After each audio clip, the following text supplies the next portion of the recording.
Does the channel provide value? Focus on the foundation. I am a travel vlogger. It's always about communication. Build those partnerships. What are the problems that you solve for your clients? Just being ahead on the technological side of things. Leading an organization. You not only want to survive, but you want to thrive. They said it wouldn't last, and they said that you can't drive profitable and incremental revenue through the affiliate channel. But here we are, 20 years later, and the affiliate channel is alive and kicking and generating profitable revenue for thousands of retailers across the globe. Hi, I am Jamie Birch, your host of the Profitable Performance Marketing Podcast, where we talk to some of the industry's best and brightest about their careers, about leadership, and about how to drive profitable revenue through the affiliate channel. Well, hey, listeners, I am Jamie Birch, your host of the Profitable Performance Marketing Podcast and the CEO and founder of JEBCommerce, an award-winning affiliate management agency. Coming to you today with a great interview with Richard Denny, the CEO of Webgains Affiliate Marketing Network over in the UK. Before I tell you about this episode, just want to make sure you know that you have help available to you. If you're trying to determine how your affiliate program changes in the current landscape, how you react to new consumer behaviors and new macro factors going on in our space, we would love to help you. Don't forget that you have two ways to get that help. You can email gethelp@jebcommerce.com, or you can go to calendly.com/Jamie Birch. You can set up 15 minutes with me personally, and we can talk about what your problems are. No cost, no obligation. Just want to help you out. Something further that we do in addition to the podcast to help everybody out there. So today's guest is awesome. Richard Denny, the CEO of Webgains Affiliate Network. We dive into a lot of great conversation, everything from his priority in learning, educating his staff, training his staff, but not only his staff, training anybody who wants to learn about affiliate marketing in their academy at Webgains. It's a really great conversation.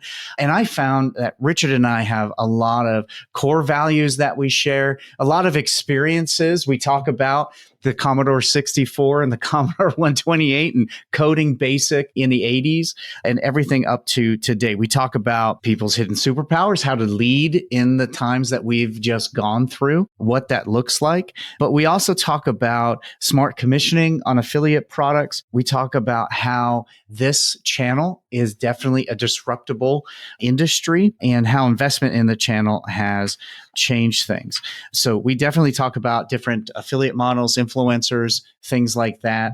I really appreciated this conversation. It definitely rekindled and re-inspired me to do some things more with our training program that we had intended to do. So Richard, thank you for that. But, I'm going to get out of the way so you guys can listen to my conversation with Richard Denny. Well, good morning for me. Good evening for you. Richard, thank you so much for joining us on the podcast. How are you doing today? Thanks, Jamie. It's great to be here. No, I'm good. It's 6 p.m. where I am, so it's not too late. Still kind of technically the working day. Gotcha. So one of the things I love doing this podcast for, the reasons you get to discover new things about people. And usually I'm the OG on the call, on the podcast, but you have been around as long, if not longer. And we share something that I didn't find out until I was looking through your LinkedIn profile in your About section. Okay. We are brothers in Commodore. Okay. Yeah. I learned on my Commodore 64, same as you, right? Well, yeah. I had a 128. I had the vast upgrade in computing power with the Commodore 128. And we had the tape machine. You had to press it and wait for the whole thing to load. And fun time. Yeah, basic. Yeah. I had the immensely large 5.5 floppy drive that was external with that weighed probably 20 pounds. Okay. Yeah. Those are the days. I mean, you think about what you can do now on a phone or even my watch or an iPhone or whatever it may be. This is infinitely more powerful than those times. I mean, I started with a ZX81, which was basically back in the early 80s, middle 80s. And you could self-program it, but I think it was 32K or something like that was the capacity. So you were literally doing 10 lines of code and then that was the end of that. Yeah, I actually had to look up what that ZX81 was Yeah. and the Spectrum. That was a little before my time, but I saw the Commodore and I went, that's like the holy grail, the legit first computer that we had. And yeah, you're right. I had a cousin who was a computer program major at Syracuse at the time, and so she'd sent me books on BASIC. And so I remember, like, I just sat there all night trying to create things. And you used to get magazines, and they had the code written down on a piece of paper that you then would type in and then run it yourself. And it would just last about 10 seconds. It'd take you 4 hours to type it all in. Oh, yeah. And then you'd miss one character. Yeah, but that's the whole principle of computer programming, right? You need the accuracy. You need to not make mistakes. It was a good grounding. And then, I moved on. Atari came along, so that was much more consumptive. And then BBC microcomputer came in at schools, and we had to share that. And then at university, we had word processors. But yeah, it was slow but sure. And then all of a sudden, the whole world changed. My first job, there was no computers in 1988. And then there was, a couple more places where you had one. And it wasn't a long time until everyone had their own. So yeah, I've seen it. And I used to code HTML back in the day, and first websites in 1996. So yeah, I've seen it. Seen the internet come, seen it, affiliate marketing join fray. And really, affiliate was the first commercial model. When you were doing commissions, it was before display advertising, it was before search marketing. The referrer model was first, CJ and TD and the other guys that came along. And everyone frowned on commercial models on the internet. It was all like, no, this is free, this is for everybody, there's no money to be made. And then all of a sudden, people started buying search on, first of all, Yahoo, and then Google, and then, we were all making money. Yeah, that trend of it's not commercial. Yeah. And then all of a sudden, it totally is. That kind of continued to echo through, different partners. I'm sure you've worked with different bloggers are like, no, this is pure. We're not going to monetize. And then one day they're charging $20,000 fees to be included. And that seems to be something that's gone over time. It's a circle, right? So you've got OpenAI at the moment. I see that they've gone from being the great white thing saying, it's all free. And now they're starting to do commercial models. And then even Web3 is designed to be, the open internet for everybody without commerciality, but, it's coming eventually. Someone will figure out how to monetize and commercialize that and keep it growing. But so tell me, outside of the Commodore 64 origin, I'd love to talk about that forever. Talk to me about what's your origin story and how'd you get to affiliate marketing? Gosh, by mistake. I've worked I did a good. Really, back in the start I went to university late. I went at 22. I was working in a bar in a restaurant in a seaside town in Devon, and I had enough of school, and I didn't really want to do much, and just had a good time. And then my brother went to university, and I saw, hey, this isn't just about learning. This is about having a great time. So then the Gulf War came, 1990, and the economy's just tanked. So there was no work anywhere. No one had any money. So it was a good time to go to university. And it just so happened that I got in as a textile major, but then I switched to a marketing major in my second year and really enjoyed it, and then started to do well there. And it just kind of stimulated my brain. And there was one guy who was talking to me about data analysis and Excel spreadsheets, which was, it wasn't Excel, it was Lotus 123. And I found that I was really drawn to that. And I don't know, it sounds very geeky, and the sort of analytical nature that I had in my brain that was maybe latent came through. So I spent the whole rest of my degree looking at data. And then that led me to a holiday job with a friend of mine's mother, and that was working on data analysis. And then I carried that through. That was my pathway. The next job, I started up the first website, which is a big accountancy firm, and became at one point the biggest UK website in terms of traffic numbers. It was a data analysis on cricket players, of all things. And then I moved west. I was in London, and I moved west to very early stage pure play community builder, online community builder. And again, that was all about building websites that were very engaging for other people, and left that to set up my own travel business on online travel. So learned all about how to start a business. It was back in the days before the word startup or anything was even on vogue. It was in 2002. Grew it fast, and then it hit the wall in 2007 with the crisis, and then started doing consultancy. And the consultant work I did was a lot of turnaround, a lot of VC burned money, quickly learned how to turn around businesses. Did that for a while, and then along came an opportunity at Webgains. And I'd never really worked in or around affiliate at all. I'd run it as a channel with a couple of brands. I'd also rejected it as a sales opportunity for one of the publishing companies I'd worked for because it was, it didn't seem like good money in advance. And Webgains came along, and it was just a case of looking at the business, seeing whether or not it was viable, seeing whether we could grow it. And that was 6 years ago. So the thing that I found when I first came to Webgains was one of the things that I could see was that there was business coming through the door. There were merchants and advertisers of brands that you would dream about in any other channel or any other business that were just walking through the door.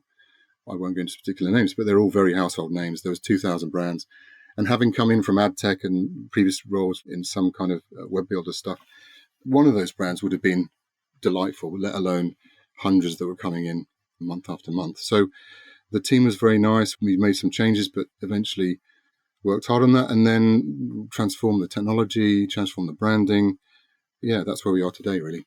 Doing pretty well. Awesome. Yeah, I fell into affiliate marketing by accident as well. Tell us a little bit about Webgains. What is the USP for Webgains?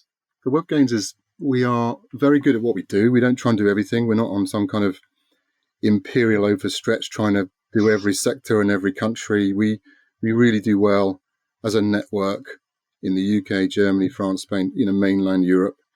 We have a very settled team. Like I say, we've been around 15 years. A good back end.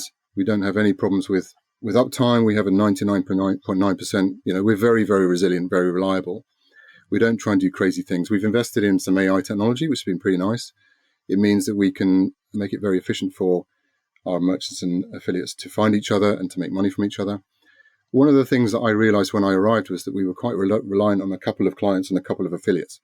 And having gone through, turnaround situations where I've seen that concentration risk many times as being the killer of many businesses, one of the things that we were trying to do was to balance that out. So we never like it with anyone more than 10% share of our business. And as a result, we've concentrated on a kind of long tail. So I would say 75%, 80%, it's a Pareto, 20%, 8%. 80% of our business is small merchants, is middle market, long tail, SMEs. Not startups, because startups are very, very high risk and they churn a lot. But scale ups is where we are. We offer a managed service and self-managed services. So the idea is, and we've got a very, very good staff. We spend a huge amount of our time, money, and energy on training. So we don't want to be the biggest. We don't want to be the cheapest. We just want to be the best. I know it sounds very trite, but we really try hard on our reputation and our testimonials and making sure that we've got customer satisfaction scores and we've got recommendation engines and all sorts of things. And I look at all of them, and I really do. And we all do as a kind of management team and the account managers and the back end. Everybody takes it very seriously. And we love it when we see positivity from our stakeholders. So, our USP really is just to get the job done well at a good price and to perform on behalf of our clients, advertisers and stakeholders. So we're not flashy. We are just solid, good, reliable, make money for everybody.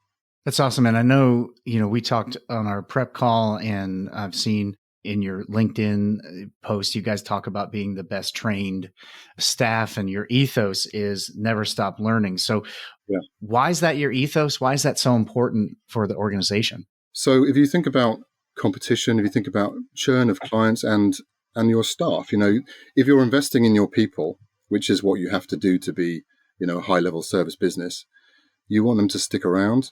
We found the profile of a lot of our staff are pretty junior, they're early stage careers, they're up to sort of in their 20s.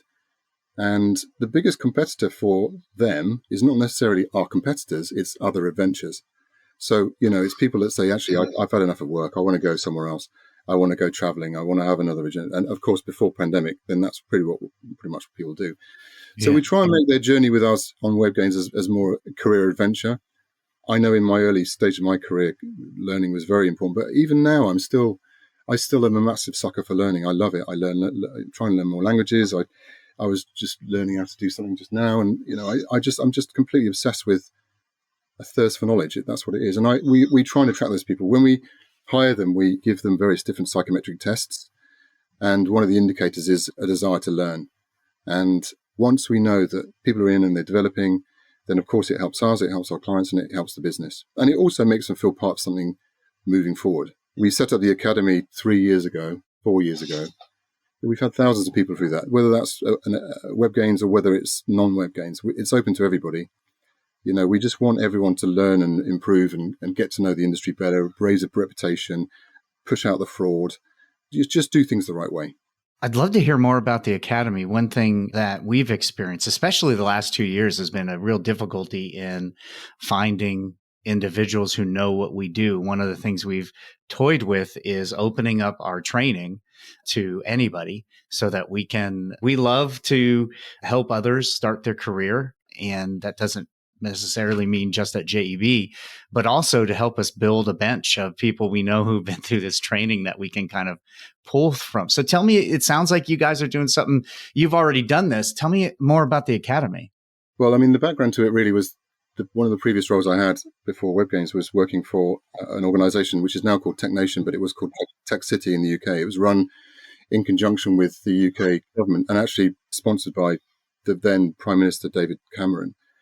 And they realized that in order to be competitive with the world, what the UK could do very well with was to skill up with digital skills the whole of the UK, and especially people who would normally otherwise not have access to education. So one of the projects I ran, it was called the Digital Business Academy. It was content from the Cambridge Judge Business School and University College London. Cost a lot of money to build these courses. They're all online and they're all free. So they were literally, you sign up, you could go through these 6 modules, all about learning the basics of digital marketing, digital business. And tens of thousands of people went through that course. And then the idea was that we incentivized the learning through rewards. So if you completed your modules, you could qualify for an internship with one of our partner organizations. You could get discounts on tech stuff. And as a result, it surfaced some really interesting people that would never have normally had those opportunities as a kind of learning resource, but also it was a social mobility thing, because we found loads of kids that were just completely left out from education in mainstream, hooking into the social media course or build a website course or how to be an entrepreneur course that literally had no opportunities other than that. And then all of a sudden they'll get accelerated into a super startup, and then all of a sudden they're a product manager or they're a marketing manager, or it was an absolutely incredible thing to see. So when I joined Webgains, you could just see that there was a massive gap in the whole industry of what's going on, because it's so competitive and everyone was slightly, I'd say, complacent, or we do the way things that we do, or blah, blah, blah. But I just thought, well, it can't be that difficult to create some basic 101s in affiliate marketing. So we did 6 courses. We used exactly the same techniques as the Digital Business Academy. We opened it for everybody. There was no trick in it. There was no heavy selling in there. Of course, it had our branding. And I think we got about 1,000 sign-ups in the first 4 months or something. It was really, really successful. And that was really organic. We weren't really pushing it other than social. We didn't buy any media to promote it. And it just showed us that there was a fantastic opportunity. And of course, there's 2 things out of that. Well, 3 things, 3 benefits. One is our staff there's a standard and consistency of the training. The second thing is that anyone that comes through and gets through it and does very well, we can see them, and therefore they're a recruitment opportunity.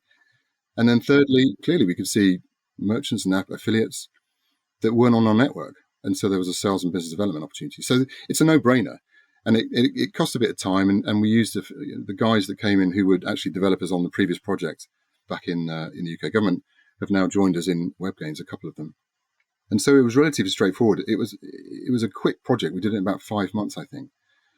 And then what that's iterated into now is we've moved on now, and we have live sessions and we have spotlights on various different people. And actually we run CPD internally now. So we have a CPD program.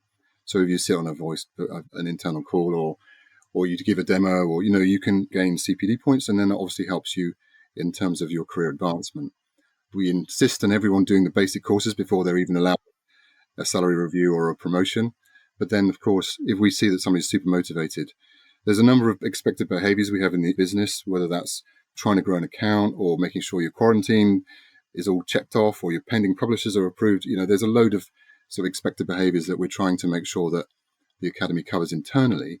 And then externally, it's really on what makes a good program, what makes you a good manager in whether you're an affiliate, whether you're a merchant, whether you're in a network, or whether you're not even in our industry. What are the kinds of things that the expected behaviors that are going to accelerate your career? And again, going back to that point about why bother with this, we want to make people engage in our industry. I think having worked in it 6 years, which is a pretty short time compared to some people, it's a fantastic industry. It's an amazing place where you're relying on trust from each other. I will sell for you, you pay me the money on time and at the right amounts. And there's lots of trust that can be burned there. So we're trying to build that through the industry. And, I've been quite critical of people over the years. All I'm trying to do is raise the game. And I'm not saying that I can raise the game or we can raise the game. I'm just saying the game needs raising. There's lots of dark corners in affiliate, and we're trying to shine a light on them because there's some bad guys around, and we want to make sure that that's outshined by the good guys. That's tremendous. And I would disagree with you. I think one company can raise the bar in the industry. I love so much about what you talked about and how you tied into, you even saw the social value of something like this. One of the things that I've run JEB, we turn 18 years old in October. And the one thing I've seen consistently through that is people who have the good foundation and building blocks, they're ambitious, they're humble, they're smart, and they want to improve. They've come in, they've learned a skill. They stayed with us for maybe 3 or even 7 years. I think the longest employee we had was 10 or 11 years. They've stayed with us for a period. And then they moved on to their next step. And that next step was much greater financial opportunity. And they were very upwardly mobile. And what we saw is there were some people, like you said, they just got lost in the education system and they never got there. And not only did it change like their lot in life and their advancement, but it completely changed generationally. Now their generation was successful. They were able to live a certain level of life that maybe their family had never achieved before. And their kids see that as normal and it keeps going. And so that got so exciting to me of like, how can we do that on a broader scale and not just bring people into the affiliate community and give us a pool of players to hire later, but also really impact the community and those populations and classes that don't have college as an option or, a typical path. That was really exciting to me. Yeah. I mean, there's self-learning. And if you look at the way that the digital world, I was reading something earlier about OnlyFans. OnlyFans has got its detractors and its supporters, but there's no doubt about it. It's giving people a route to income earning. And this will also, eventually this will sort of spread out from where it is at the moment into much more of a mass appeal. Going back to my own origin story, I always had the ambition. I always had the focus. I always wanted to do well. I just couldn't get out of the rut I was in when I was 18, 19, 20. I was having fun and having a great time. And then all of a sudden hit the wall and there was nowhere to go. And the only thing, I applied for 11 universities, 10 of them rejected me. And then one guy invited me for a chat. He gave me a chance and I took my shot. And sometimes that's just what you need, is that one thing that gives you the transformational opportunity, and then you grab it. And I could say I was privileged. I didn't have a particularly tough upbringing. I had a nice childhood, but other people don't. And education can set you free. Education, it's all about that. It's all about knowledge. It's all about confidence through learning. And if there's one thing I'm really passionate about, is that with my own children, it's you guys. You just got to keep going. And if it doesn't work, try a different way and try and learn something else. But just don't stop learning. If you stop learning, you stop growing, and that's the end. Yeah, we have so much in common. I also applied to every school in the state of Washington. I swear I heard some of them laugh when they got my application and one school let me in, and so much. So where does that drive to learn come from? Like, was that something I had a pretty privileged upbringing, but for you, where's that kind of come from? Has it always been there? Just you need to learn and then also help and lift other people up? Yeah, I don't know. It's one of those, that's a psychological question. I just don't know. I do remember, I know this is going to sound even more nerdy than the Commodore, but I remember. Bring on the nerd. As a kid, I used to read, this is terrible. I used to read telephone directories because I was fascinated by the patterns of names. I was fascinated by the types of different name you could have, how many names there were, just that whole kind of, for me, it was like a novel. And I just was always when I was relaxing, I just used to look through things like that and just look at the information. And I found it absolutely intoxicating, which I know if somebody's listening to this is going to think, what an absolute nerd.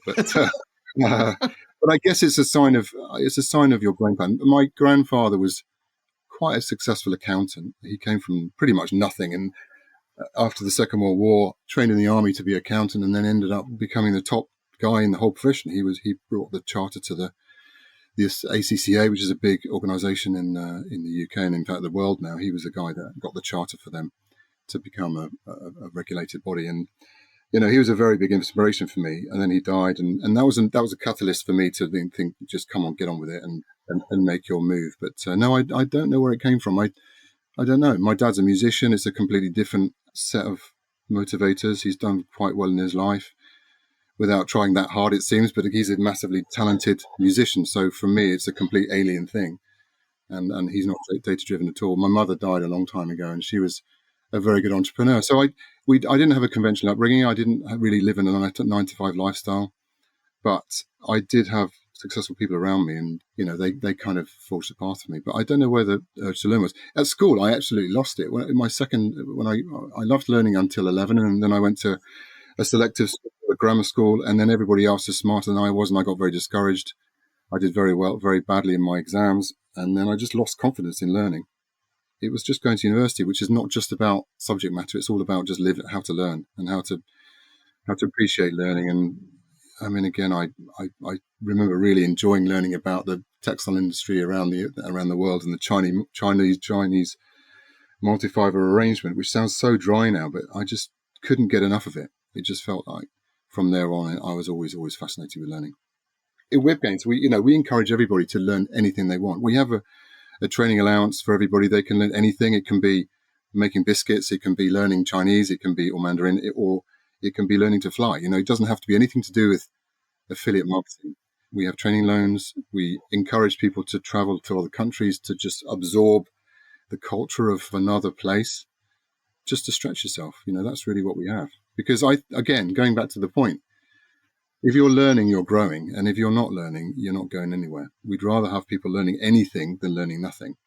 Yeah, I've always found that even those other endeavors not related to affiliate marketing, whatever I'm learning, I always find either something about myself that becomes incredibly valuable to the work that I'm doing, or it just gets me away, gets my mind lubricated, and there's things come back from that, even if it has nothing to do with, the task at hand. But there's also self-esteem from learning. There's self-confidence. And, everyone's got their self-esteem attached to something. And one of the things I think we've struggled with, or human beings have struggled with over the last 2 years or 2.5 years of lockdown, is that there's been nothing else except for work. And therefore, all your self-esteem is all tied into your job and nothing else. And I think that's really where we're coming out of now, is to try and make sure it's all balanced a bit and people are building their self-esteem. Because you couldn't even have self-esteem through relationships because you couldn't meet anybody. Yeah. And therefore, all it is your job. And you're 24/7 thinking about work. And that's very unhealthy. So, the self-esteem thing is very important. My kids, working out where their self-esteem sits and my own self-esteem, what am I proud of? People ask me that all the time. Do you enjoy the job and what are you most proud of? It's all little things. I'm not proud of anything big. My self-esteem lies in seeing other people advancing and doing well. If I see somebody that, and I said this, in fact, this has happened to me recently, a guy I hired a long time ago, a good guy, really nice guy. He was a boyfriend of our babysitter, and we hired him into the business I was running as a junior guy, and he did well, and he was a good learner. And anyway, a few years later, it turns out he rings me up and says, "Oh, I'm your new client." So he was head of performance for one of our biggest clients, and it was really nice to see that he'd done really well and continues to do really well. And I always say to the juniors and the interns, one day you'll be my boss, so I'm going to make sure I'm nice to you. Careers and ebbs and flows. And as time goes on, I see more of that happening.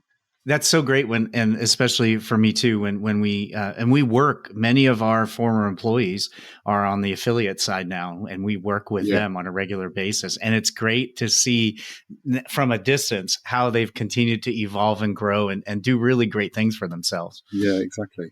And I will always try and help. And if anyone ever has any kind of, what should I do in my career? Or even in the business, should I stay? Should I go? What should I do? Go your own path and do your own thing. But I always help people as much as I possibly can. And like I say, you never know where you need that help back in the future. You're always building the favor bank just for when you need it. Totally. So, you talked a little bit about, we kind of touched on what the last 2 years have been like and how it's just been crazy. Managing through this turbulent time, has been difficult.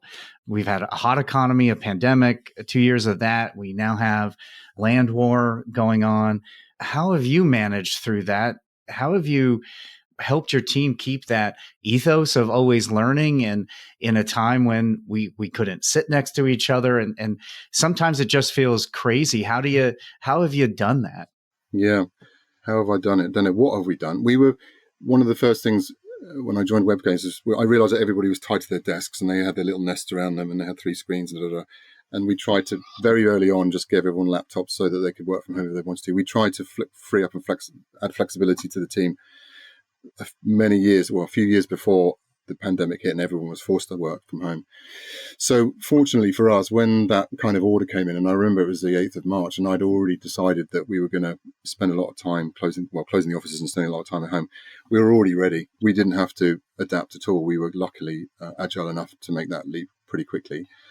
I can't remember whether we were already, I'm pretty sure we were already using Microsoft Teams and everything was decentralized and, there was no real dramatic flip from pre-pandemic to pandemic. The tricky thing was to make sure everybody was okay. Everybody was surviving. It was a real, get through the day job, and there was lots of coaching. We employed a clinical psychologist, so we offered that to everybody for free to book up to 10 sessions. We were as flexible as we possibly could. We had check-in calls as a management team every Sunday night just to say what we're going to do this week. And every Wednesday morning, at the beginning it was every day just to check in with everybody, seeing they're okay. And then it was every Wednesday, which I think we still have that call. And yeah, we did. And some of the people fell by the wayside, but by and large, everyone stuck together. We continued with our training sessions. We continued with work. And of course, our industry was fairly fortunate. The pandemic was a tailwind. Everybody's locked down at home. Online sales went crazy. And therefore, financially and professionally, it was a pretty strong time for Webgains and a lot of our competitors. Going back to my point before about a balanced portfolio, we didn't have too many travel clients. We didn't have too many big retailers. We were very middle market. We were very online pure play, and they all did pretty well. So we had a big acceleration in our numbers. And I suppose as lockdown's opening up now, we're seeing that settle back to earth. And if you look at the industry, you can see people like Google's numbers yesterday were a bit flat. And some of these online brands that had very good numbers over the last 2 years are now coming back to earth again, and it won't last forever. And what we're seeing is really we're kind of going back to normal again. There's a bit of a lag in persuading people to come back to the offices. But then the question is, do we have to get everybody back to the offices? That's something we're trialing at the moment. In some markets, they're doing it and it's okay. In London, it's a bit more difficult. London's a big city and traveling in and out of London is not very enjoyable. But I was on a call today, we have a duty to our junior members. We have a duty to our junior staff that aren't so experienced to pass on our knowledge to each other and to them. And they can't really do that on a Teams chat.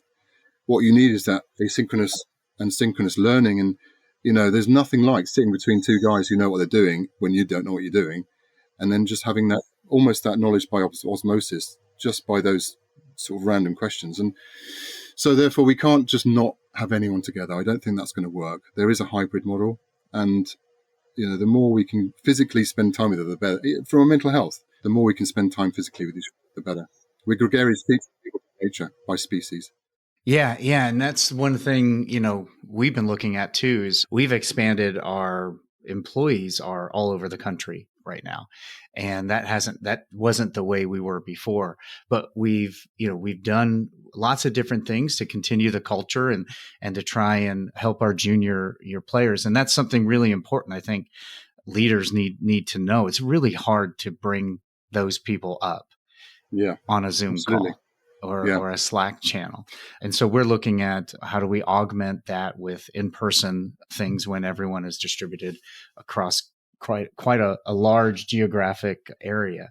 Yeah. But I like that, how you said that we have a duty to those juniors Absolutely. to bring them up. And it's hard to do that on Zoom. Yeah. And what we don't want as well is people coming to the office and just sitting on Teams calls. That isn't really what it's about. But what we want is the water cooler, the kitchen, the crazy office games, the gossip from the TV and show the night before. Whenever I go in the office, I don't talk about work with people. I ask them how they're doing. I ask them about their dog, about their family, about their holidays, and just allow them to talk about. And all I'm trying to do is find out a bit more about their non-work personality, because, that's what we're looking for, these stars in the rough. I have an interest in people's hidden superpowers. Everyone's got a hidden superpower that they don't tell you about. And I just want to know about that, not because I'm nosy or I'm intrusive. I want them to shine it out. And I want them to attach their self-esteem to that, not to just how many. I mean, of course, it's important to do your job, but just not just that. It's forever. Are you enjoying the show this far? We cover so many different strategies and stories on the podcast. Sometimes it can be difficult to keep up. We get it. It's why my team and I compiled the very best strategies, and we counted 20 of them, in affiliate marketing programs and put them together for you so you can assess the health of your affiliate program and be able to optimize it for the best possible results. You can get that guide at JEBCommerce.com/strategies. In the guide, we go over how to address your commission structure, your coupon strategies, 10 questions you need to ask to identify strategic opportunities, the many ways you can utilize your affiliate partners to react and pivot rapidly to our ever-changing ecosystem, and so much more. Now, I want you to be able to access these strategies 100% for free, simply for being a listener of the show. Get access to them today at JEBCommerce.com/strategies. Now, back to our show. I've got a friend of mine who I've worked with twice, hired her twice, and now all of a sudden, she always said to me she wanted to write a book. And now she's written a book, and now it's in the top sellers in Canada, and it's doing really well in the world. And, they're the hidden dreams that people have that actually is what really is driving them. And if you can sort of tap into that, then you're in a winner. And, a great story, really good story. And there's people like that all over the place, but they just don't tell anyone. I love that hidden superpower. Well, you can't say that without me asking, what's yours? I speak a few languages. I speak, a few languages badly, and I absolutely love that. I love being able to drop into a city and have a conversation with a taxi driver or a shop assistant or a whatever, and ask them what their life's like. And I speak French and a bit of German and a bit of Italian, and now slowly learning Spanish, a few words of Serbo-Croatian. Wow. And I just really enjoy being around, meeting people and talking to them in their own language. And sometimes that's difficult. If you go to Berlin and try and speak German, you're going to get English back. If you go to Paris and speak French, you don't. And similar in Spain. But it's just, it gives you colour to your life. It gives you an interest in what else is going on. It gives you empathy for the world. I mean, even in, it doesn't matter where you are. If you just try and meet them in the middle a little bit, then you're going to get a lot more back. So I would say that was mine. Awesome. Love that. We love to travel. And one of the things we're going to do now that we can travel again, is we want to travel to some non-English speaking countries. And that's the one thing we want to do, is we want to be able to converse with the people and go and experience the culture. It's hard to do that when you don't speak the language. No, exactly. Absolutely right. And then you've got lots of languages in the US. I mean, you don't have to go far. You've got Spanish, and you've got, all sorts of other languages. And even there's the pockets of German speakers and pockets of French speakers, and there's languages in the US. It's just, Definitely. We don't have to travel too far. No. So one of the questions I had for you is, and we talked about in the prep call, that I personally would love to hear how you do this. How do you balance, as the CEO, the immediate fire in front of you? So definitely we had ample opportunity to confront different fires during the pandemic. How do you balance that with the long-term planning? How do you make sure that you're planning for the long term, but also tackling, the monster right in front of you? Yeah, I would say so. There's a guy I'm a big disciple of. He's called Jeffrey Moore. He wrote a book a few years ago called Crossing the Chasm, and then he wrote another few. And there's another one called Escape Velocity. And then I'm a big sort of disciple of his work. And I don't know whether it's his concept or he borrowed it from someone else, but he talks about 3 horizons. and the 3 horizon strategy. So you have your first horizon, which is BAU, business as usual. You're getting through the quarter. You have your second horizon, which is your kind of strategy and where you're going. And then you have your third horizon, which is horizontal. So it's where are we headed for? You know, the AI stuff and the new technologies and working the cloud or even the Web3 stuff, that's definitely horizon 3. So I try to balance that. So obviously BAU, we've got a fantastic team. We've got a fantastic set of senior managers, leaders and directors, as well as a great bunch of AMs. So really everyone understands the day-to-day. I don't have to do too much on horizon 1. You know, our strategy is working. We lose clients, we win clients, we lose affiliates, we win affiliates, we grow and we grow. But horizon 1 for me, I'm pretty fortunate in terms of I have a great COO, I have great MDs. They know what they're doing. They're very experienced and they're very effective. So balancing horizon 1 for me is fine. Horizon 2, I find very interesting. So, you know, I find myself in that quite a lot and I have to draw myself away from it sometimes.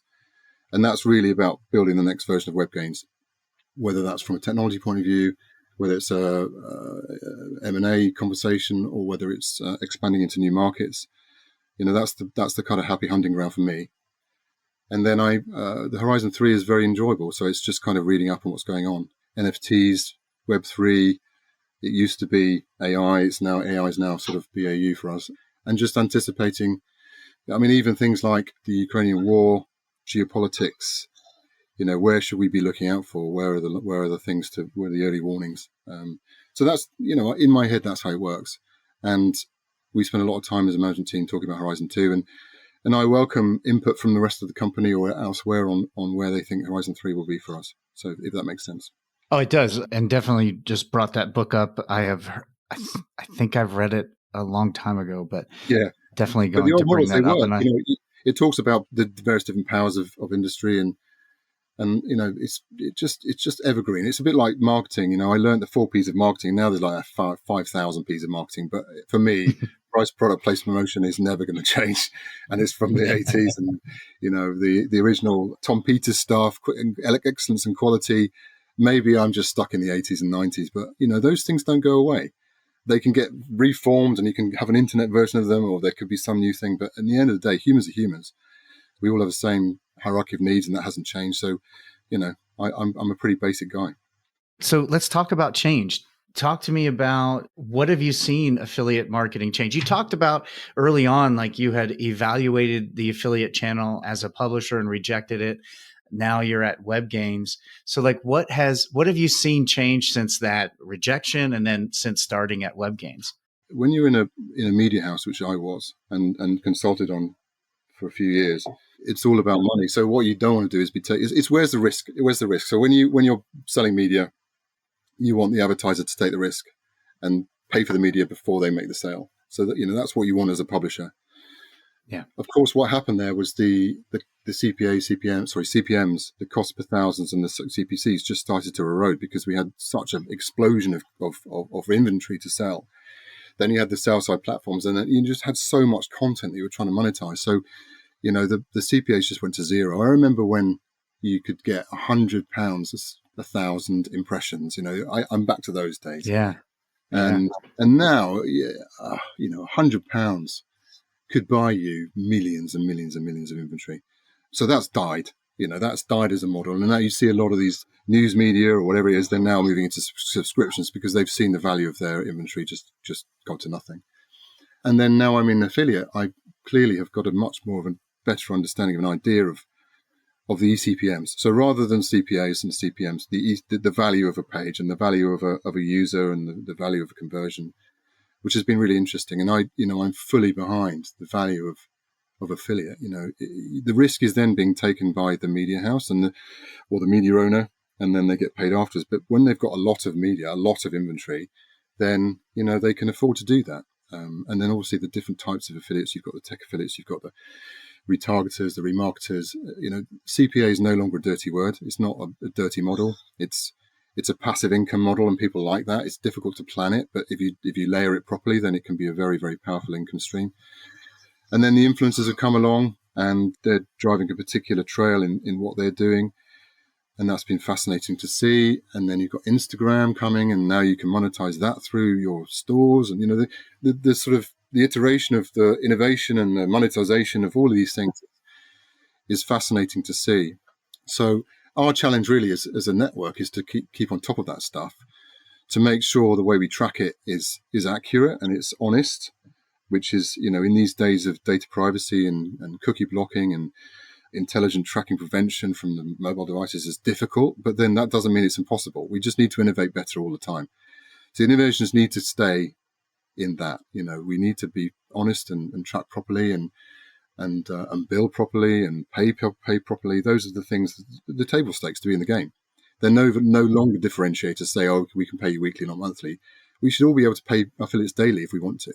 We should be able to pay them in any currency, and also our merchants should pay on time, and they shouldn't say, oh, we can't pay you now. You've already had the sales. You've had the sales. Yeah, you should pay the commissions. You got the money. Yeah, you got the money. You should pay the commissions. So we don't like it when people do that. We really hate it when a merchant doesn't pay and then moves somewhere else. That's the biggest bugbear I have. And when I arrived, it was like, what? They're closing a program and they move somewhere else and they're not paying affiliates. I mean, that's just stupid business. That seems to be slightly under control. And that used to be a big, big problem in the early 2000s. Yeah, exactly. Yeah. But I think the word gets around, and, networks don't necessarily talk to each other very much, and only if they have to. But if there's one thing we talk about, it's not allowing that to happen. Pay your commissions, pay your override, and move on, or pay your, whatever your platform you're using. Just make sure you pay. The bad debt issue is something that's, very annoying in the industry because you're paying after the sale. But if you manage it properly, and if you've got a good network, then you'll be on top of it, and everyone gets paid on time. So yeah, what else has changed? That's changed. There's been over the last few years, there's been a bit of a technical arms race. We've had the networks that, now it's no longer good enough to have an okay performance. You cannot be down. You have to be fully online. You can't have a server system. You can't have a sort of mainframe system anymore, like some of the old systems used to be. Obviously, the incomers like the Partnerizes or Performance Horizon before that, and Impact Radius, and now Impact, they're VC backed, they're loss making, they're keeping everyone on their toes. We'll see how long that lasts. The prices have gone down. That's a big challenge. It's certainly at the top of the market. There's a big race for the business at the bottom of the market with the startups. But in the end, that's saying turnover for vanity, profit for sanity, cash for reality.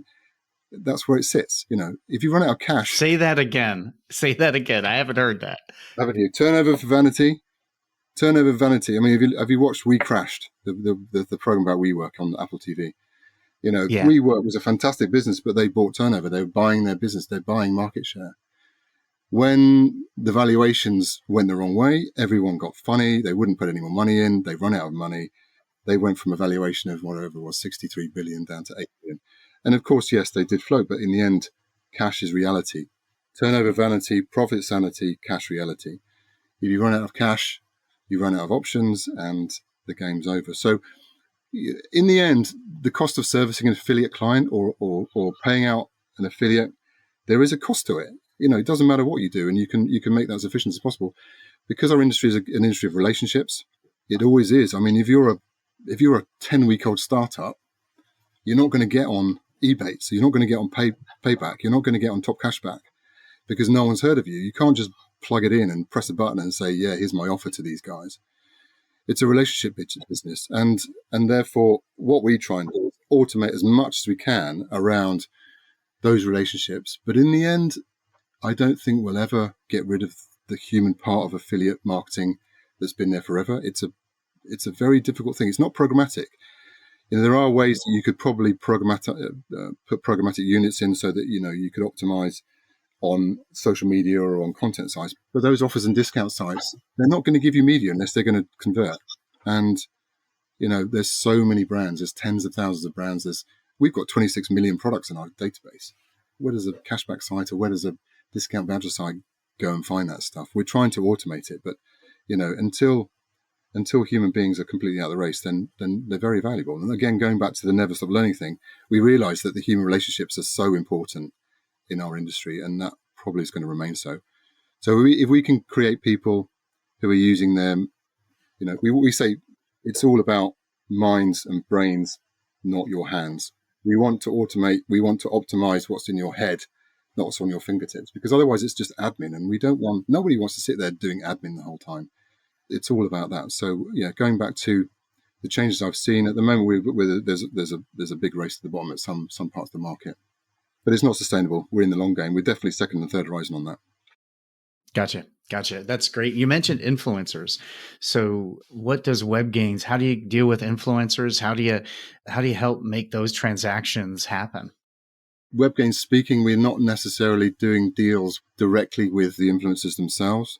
We do have some, but not that many. But we go through sub-networks, or we go through agents and brokers. Well, there's definitely, we have sneakerheads. We call them sneakerheads. They're the influencers around trainers, sneakers in the US. There are definitely people, but we don't do the kind of super long tail of the micro influencers just yet. We don't see a lot of call for it, but that doesn't mean that's not going to change. And we're always looking at that. We're always looking at partners. We're always looking at things. It's a difficult one.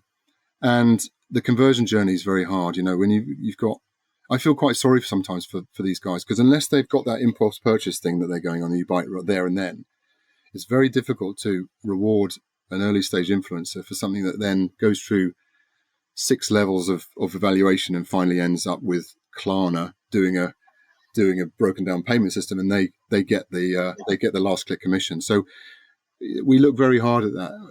One of the things that I kind of laugh at, but I almost despair at, is this over-reliance, or not over-reliance. I can't explain it, but it's just kind of, we have to reward everything all the time and be absolutely accurate on what stage of the journey the purchase was made. There's a lot of intelligence that could be put into where actually that moment of truth was, where somebody makes the purchase decision. And those early stage influencers do lose out a lot, but then again, very few people will buy immediately off an influencer, and a lot of stuff goes into cashback voucher and payment splits simply because they're at the end of the basket and there's a box that says put your voucher code in here, so people go away and look for a voucher code and then they get commission. We need to innovate around that. We need to be better on that, because that's not really fair. That's kind of the problem with all the data we have accessible through what we do, is sometimes we rely too much on the data instead of the gut check of like, hey, we're going to reward this top of funnel guy because he started this journey, and you may not have data on how it worked, but there's still, you got to sometimes just make a gut check decision on who gets credit for that. Absolutely. And we can see everything. We can see all the clicks. We can, the way our technology works, we can pretty much see the whole journey everywhere. But it's very difficult to then translate that into actually accurate decision making and accurate reward. And that's really where we put a lot of our innovation dollars into right now, is to improve that. But also building commission schemes on products. One of the things that I kind of see with my CMO hat on, because I was CMO for a few years in different brands, you don't really want to be paying a flat commission across everything. You'll have products that are limited edition or short run, or high value. You want to be building commissioning around specific SKUs or SKU groups for some certain periods of time. The whole sort of dynamic, we call it smart commissioning. We have some modules around smart commissioning, and we want to be able to build innovations around almost set and forget around that, and demand generation. And if something unexpectedly sells out really quickly, then we want to be able to just put some automatic rules in there to say, actually, we're going to drop the commissions on this, just to keep it fair, as opposed to saying, well, actually, where on that journey was that decision made, which is we'll do that too, but we see it as less important as actually optimizing that product journey. Do you find the affiliates have a problem with that automated commission change? Well, yes. I had this conversation from the guy that developed it. He said, well, what are you going to do? Because you're killing yourself, because, you might drop your commissions and you make your overriding commissions. But I said, well, what happens if a merchant doesn't use a class of affiliate because, it's a much higher volume, and all of a sudden we can set rules that mean that they can bring them in? And that's what's happened. So we've got a very big brand that never used to work with comparisons shopping, CSS. Because of the rules we set, we now have them working very happily with CSS and, under particular guidance, and we're making more money, or they're paying out more commissions as a result. And therefore we make more override. So do the affiliates like it? It gives them more reach. It gives them more options. It gives them access to more merchants they probably wouldn't have got before. Not a lot of people on a brand side like discounting anything. They want to sell at full price.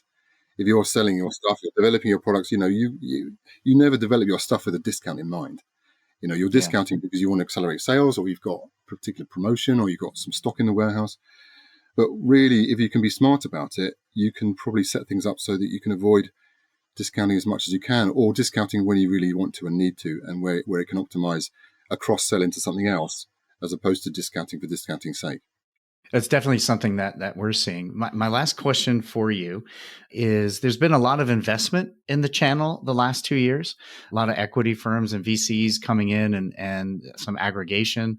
How do you see that as impacting the channel? Overall positive.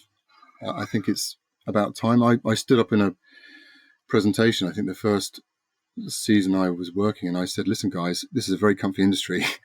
Everyone's having a lovely time. I worked in disruptive industries for many years, and this is a classic example of a disruptable industry. If you don't get better, you're going to get disrupted and you're going to be out. And, you can see a bit of that now because there's some consolidation of affiliates. There's consolidation of networks. There was one today. German network bought another one. And that's what we've seen. First of all, both Impact and PartnerRise, two examples of where they have heavily invested in their platform. They've heavily invested in their relations with agencies, and it's put pressure on everybody else, whether that's staffing pressure or margin pressure. And therefore, it forces everybody else to be more efficient. It forces everybody else to really, really focus on what they're good at and build aggressive, offensive as well as defensive strategies. So will that be there forever? I don't know. If obviously those two people I've mentioned and the VCs behind them are happy with their growth trajectory and they support them with their continuous investment and through their ride to profitability and whatever happens at the end, whether it's an IPO or trade sale or whatever, good for them. I think the industry is big enough and strong enough for multiple players. It's good to have a choice. If you look at the actual unit cost of delivering affiliate campaigns, plus from a technical point of view, plus the unit cost of the hours that's spent on building and developing affiliate relationships, there is a marginal cost and a marginal utility. Underneath that is just kind of false business. So, I would say if you're building your business as an agency or a network on a loss-making business, you need to basically do a second and third horizon plan for when those costs rise, because they will. The network, this is a bit of sort of self-elevation. The network offer is a one-stop shop. We're all investing in our technology. We're all investing in our abilities. We're all investing in our customer services. We're all investing in our clients and stakeholders. So I think there's a long-term plan for that. There's definitely space. We're doing pretty well. We'll continue to do pretty well. We're well set up for it. We're not overextended. We make profits in every market we work in. We only work in a market that makes profits. We've closed them down in the past. We're attractive as an employer. So we do bring in great people and we develop them very heavily. So yeah, where do I see the VC-backed businesses? I think it's a really good wake-up call for everybody. And then I'm very interested to see how it all plays out in the end. There will be an end. Yeah. So, Richard, if someone's listening to this and they want to learn more about Webgains or continue the conversation with you, what's the best way for them to find out more about Webgains and then to either follow or contact you? Well, of course, there's Webgains. We have a website, webgains.com. The academy is academy.webgains.com. You can have a look there. I'm on LinkedIn. I'm very happy to speak to anyone anytime. We welcome anything from anyone. Always interesting to meet new people.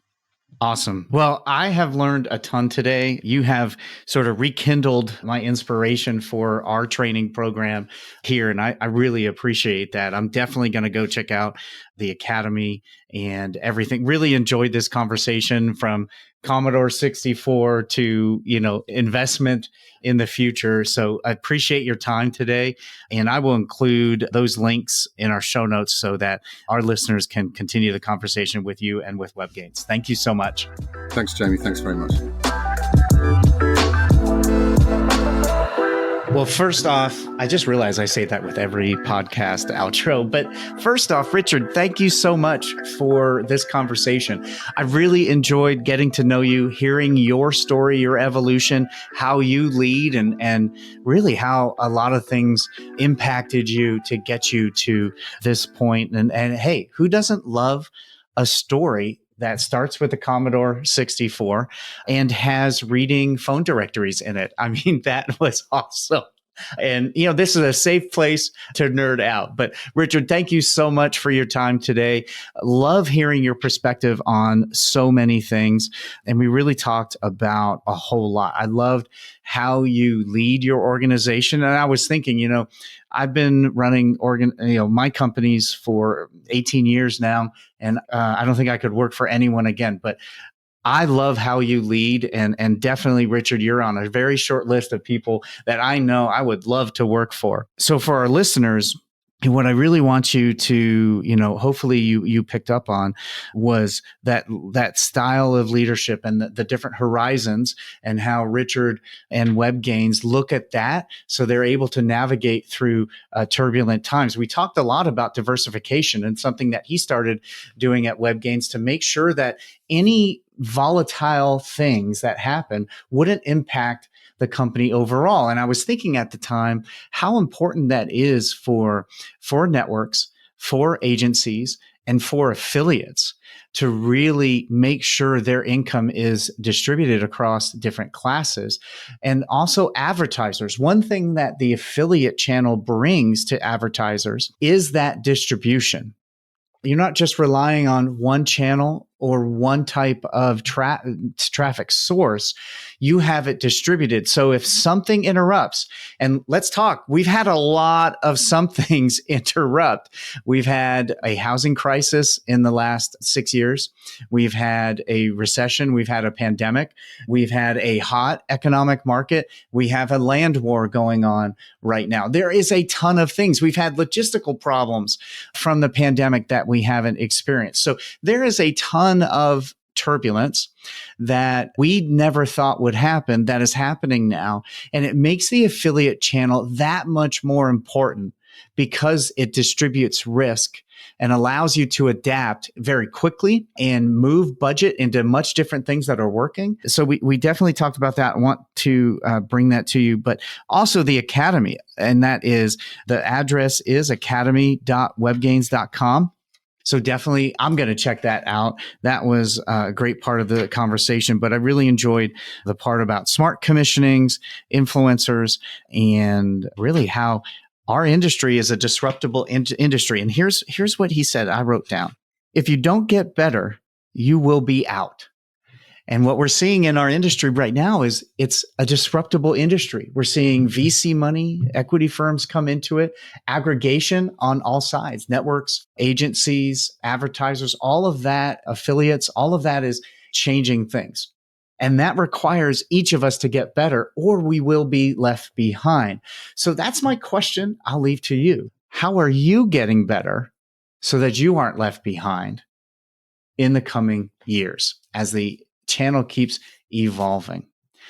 Well, I want to thank you for listening. You've made it this far, so hopefully you found this enjoyable. If you have, please share it on all your socials, Facebook, Twitter, anywhere. Share this podcast. If you know someone who would benefit from this particular discussion, then send it directly over to them. And please, it helps us get the word out more if you leave us a 5-star recommendation, whether that's Spotify, Apple Podcasts, Stitcher, or the podcast player of your choice. Really helps us get this podcast out to more people. So we would appreciate that recommendation. And like I said in the intro, if you need help, you want to know, like, what's the best strategy going forward? What affiliate should I be working with?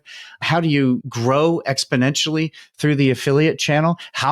What percentage of revenue you should be getting from a healthy affiliate channel, or what technology is available? Any of those things, I would love to help with you. Again, no cost, no obligation. You can get help 2 ways. Email me at gethelp@JEBCommerce.com or go to calendly.com/Jamie Birch. Find some time and we will have that chat. So definitely want to make sure you are aware of that. Well, thank you for listening. Like I said, I hope you enjoyed this conversation with Richard Dennys. Richard, thank you so much. It was a pleasure to get to know you, and I appreciate you taking that time. And until next time, thank you for listening to the Profitable Performance Marketing Podcast.